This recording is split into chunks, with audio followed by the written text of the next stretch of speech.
అదే విధంగా మేము అభివృద్ధి చేయడానికి సిద్ధంగా ఉన్నాము.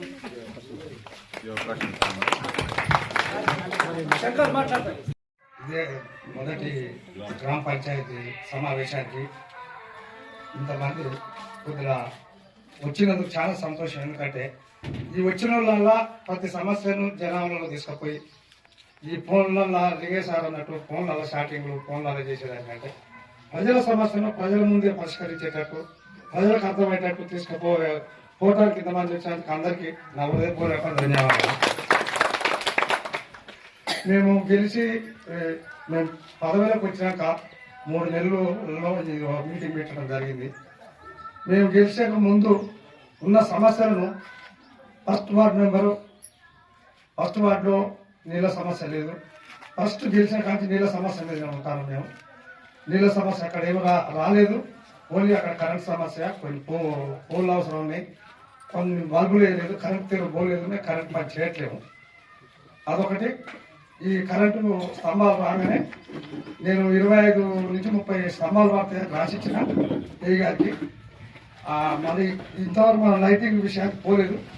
అతి తొందరగా ఈ వాటర్ సమస్య అయిపోగానే లైటింగ్ సమస్య ఏర్పడ్డప్పుడు ప్రతి కాడ ఎక్కడైతే స్తంభం మీద లైట్ రిపేర్ చేయడం జరుగుతుంది, లేని ఎడల కొత్త లైట్ వేయడం జరుగుతుంది. కానీ మనం వృధాగా డబ్బులు ఖర్చు పెట్టి మనకాడ బడ్జెట్ లేదు, మనకాడ పైసలు లేవు. మేము ఉంటేనే వేస్ట్ పని చేసి వేస్ట్ పనుల కొరకు ఖర్చు పెట్టొద్దనే ఉద్దేశంతో 10-11 అయినా కూడా కొట్టుకుండా అవుతుంది. దాంట్లో ఆ అభివృద్ధికి పాటుపడేటువంటి యువకులు ఇక్కడ వచ్చి కొట్లాడాలి. మాకు ఈ సమస్య ఉంది, మాకు ఇది ఉంది, ఇది కావాలి, ఇది వేయాలి అని ఇక్కడ మాట్లాడాలి. సెల్ ఫోన్లలో కొట్లాడితే పని కాదు. సమస్య అనేది సెల్ ఫోన్లలోనూ తీరదు.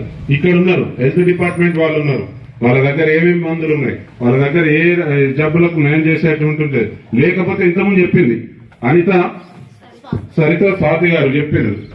సో ఆయుష్మాన్ భవ ప్రధానమంత్రి విడుదల చేసినటువంటి కార్డు ఈ ఉపయోగంగా ఉంది. 5 లక్షల వరకు. ఇంతకుముందు ఆ కార్డు ఓన్లీ కుటుంబంలో ఎలాంటి రుగ్మతకైనా 5 లక్షల వరకే బెనిఫిట్ ఉంది అని చెప్పింది. కానీ ఇప్పుడు ప్రతి కుటుంబంలో అందరికీ ఉందని చెప్పింది. ఓకేనండి, అందరికీ వర్తిస్తుందని చెప్పి అది ఇంతవరకు నాకు కూడా తెలియదు. కాబట్టి ఇప్పుడు నా దగ్గర నా పరిసర ప్రాంతాల్లో ఉన్న వాళ్ళందరికీ ఏం చెప్తానంటే ఆయుష్మాన్ కార్డు మీరు అప్లై చేసుకోండి, దాన్ని చేసుకోండి అని చెప్పడం. ఇక్కడ రావడం వల్ల నాకు ఒక విషయం తెలిసింది. అంతకుముందు ఓన్లీ కుటుంబం వల్లనే వర్తిస్తుంది అని అనుకున్నా. కానీ ఇప్పుడు ఒక కొత్త విషయాన్ని తెలుసుకోవడం జరుగుతుంది. దాంట్లో మన అపోహ ఏంటంటే ఆధార్ కార్డు ఇస్తే ఓటీపీ చెప్పాల్సి వస్తుంది, ఓటీపీ చెప్తే పైసలు పోతాయి. పైసలు పోయే కాడ పోతారు, ఏం పెడతారు, వస్తారు, తీసుకుంటారు. బట్ అప్పుడు చెప్తాడు, ఆ తర్వాత గాయనే అంటారు. అక్కడ పోతానే కానీ ఆయుష్మాన్ భారత్ కార్డు చేసుకోరంటేనేమో పైసలు పోతాయనేది ఉంటుంది. అంటే అతి వినయం మన దగ్గర ఉంది. పైసలు పోయే కాడ మీకు బ్యాలెన్స్ ఎంత ఉందో చూసుకోవాలంటే తెలియదు. చేయాలన్న కాడ ఏళ్ళు పెట్టిన కాడ పోతాయి, అక్కడ సపరేట్గా ఉంటారు. కానీ నేను అనేది ఏంటంటే గ్రామ అభివృద్ధికి తోడ్పడాలంటే